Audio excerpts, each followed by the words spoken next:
Hello and welcome back to my channel. My name is Lydia and I make health and fitness YouTube videos on YouTube.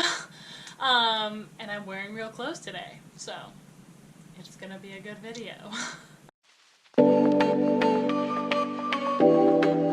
So today's video is a little bit of a different video.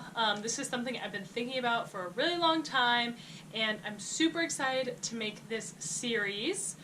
Just to jump right into it, I'm going to tell you a little bit of my story. So I got into health and fitness really when I was in high school. I looked back at photos of myself and I was little bitty tiny, really thought I was bigger than I was, suffered with body dysmorphia. When I got to college, I definitely gained the freshman 15, more like freshman 20. It was definitely bigger than I was comfortable at, but through that learned a bunch about how my life wasn't defined by my weight or what I looked like, and it was actually a really healing process for me.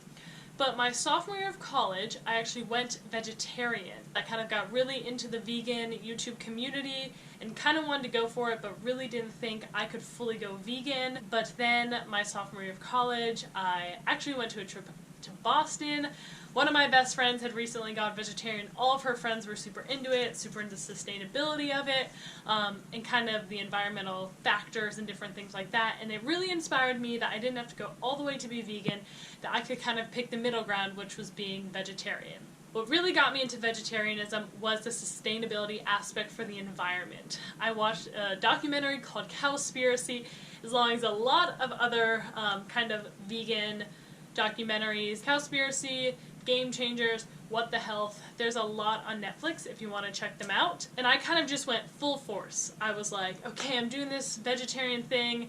Really, I went vegan for like the first year and didn't really see any weight changes or anything like that. Started eating like huge smoothies. I was really into like Asina O'Neil. I was really into Bonnie Rebecca.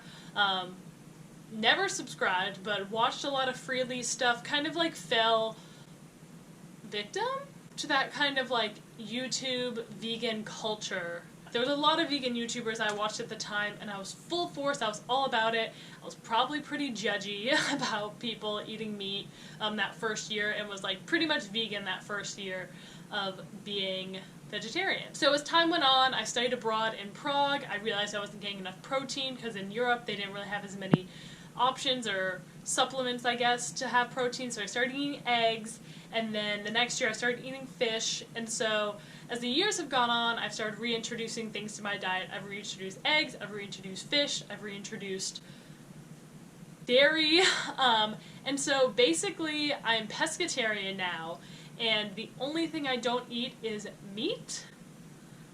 Up until now, I really got into my health and fitness journey about 2 years ago. I was like senior 1 year out, right before my wedding, is when I really lost the weight and started kind of dialing in on my nutrition. So when I first went vegetarian/vegan, I was convinced that if it was vegan, it was healthy for you. I would make these big smoothies and eat in abundance, as they say, and just eat all this like fresh, like good for you food, but I was basically only eating carbs. And the more I've learned about nutrition and macros and different things like that, the more I've realized it is actually really hard to get protein as a vegetarian. Not impossible, just more difficult, and I find myself supplementing a lot with protein powders or protein products or protein bars. Not really like the natural way of getting protein. And the more I've thought about it, I've just come to this realization, like, I want to try eating meat again. Which is really weird to say because I've been a vegetarian for 6 years. I went vegetarian when I was 19 and now I'm 24. So I really haven't eaten meat in 6 years. Like I said before, to go all the way back, I struggled with body dysmorphia and kind of like an eating disorder in high school, and I feel like to fully feel food freedom, like I want to take all the restrictions out. So right now, even though it's an ethical decision and it's an environmental decision for me, that's the big thing that gets me about being vegetarian is the environment. I love the environment. I experience all my faith through nature and through His creation, and so that's just always been important to me, but the more research I've done, it feels like the more that these documentaries I watch, these people I listen to, these kind of idols that I sought out in kind of the vegan community have kind of been debunked. I've heard podcasts that says the Cowspiracy, which was the documentary that really got to me, is actually not as accurate as it seems. Bonnie Rebecca, who is a vegan YouTuber, I guess I still look up to her. She was like someone I constantly watched and looked to for inspiration. She's actually started eating meat and fish again and has this whole story. I can link a video that she put down below. And all this has just got me thinking and got me curious. I thought on here, on this platform, I would document me trying to eat meat again after 6 years of being vegetarian, and just give you all the ins and outs. I want to do all the research on the environment, on your health, on the ethical factors, just all these different things, and kind of come to a new conclusion after all the research I've done. With all that being said, this is my newest series on YouTube. It is about coming back to eating meat and kind of re-exploring what I want my dietary preferences to be like after 6 years of being a vegetarian. What this series is going to look like is I want to do a video once a month kind of dedicated to this subject and just my experience. I'm going to give myself 6 months to just explore again, to do research, to try eating meat, to try cooking it. I've never cooked meat in my adult life because the 1 year in college I wasn't a vegetarian. I ate in the dorms, so I've literally never cooked meat my entire life. Yeah, I just want to do some exploring, soul searching maybe, and just bring you guys along in the journey of kind of re-exploring what I want my food preferences to be. First meat experience. Elliot, would you like to go over the options? Yes, Lydia will be choosing from a truffle rub, a coffee barbecue rub, and a genuine Tennessee barbecue rub.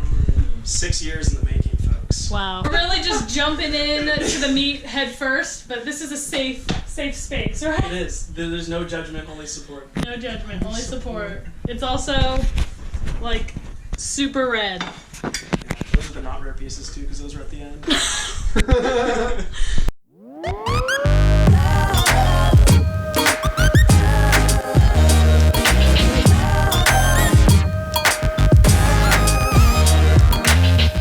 No napkins though, don't push it. Literally, if you need napkins, we have toilet paper. First bite of steak in 6 years. Truffle? Mm-hmm. Is that my project? Really chewy. I'm not eating a donut. But it is flank steak, so yeah, it is a chewier cut. Second one. Tennessee is bomb.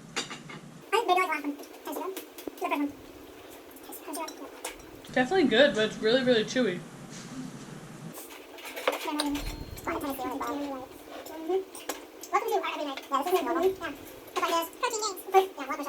No, it's good.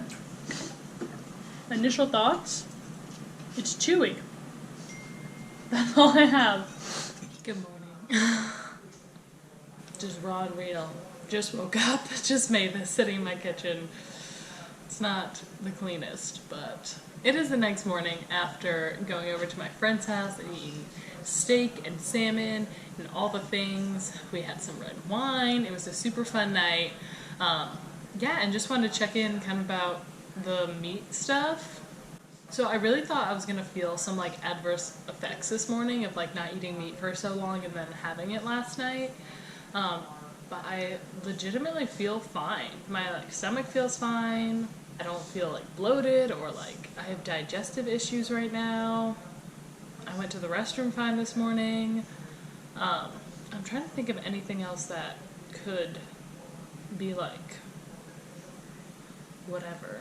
Yeah, I haven't had anything to eat yet today. I'm just drinking a oat milk latte I made at home. Yeah, just checking in and I'm like, I feel fine. I feel like super normal. Yeah. I don't know what I'm supposed to feel that's different. So I will be interested to see. I'm gonna like slowly start incorporating meat. So far I've only like eaten it when like other people have prepared it or like other people have like you know, offered it to me, so I haven't cooked it myself or eaten it in my regular life yet. Like I said again, these are like one-offs. They've been one-offs so far, and so maybe if I start eating it regularly, like every day, and I don't know how quickly I'm gonna reincorporate over these next 6 months. But yeah, one meal out with friends and feeling good. So that's the tea. Okay, it's later on in the same day, and I just got back from cross-country practice where I'm a coach, and I run with the kids when I coach cross-country.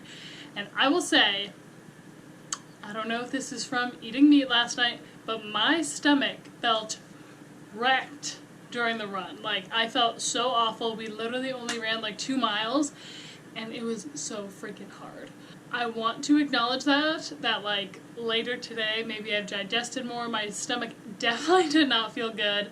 But I don't know fully if it was eating meat last night, but I definitely want to like bring that into account. A few hours later, I am not feeling so great, and that could be a factor. I don't want to like totally correlate the two and be like, look at what I proved, because it's just one person's experience.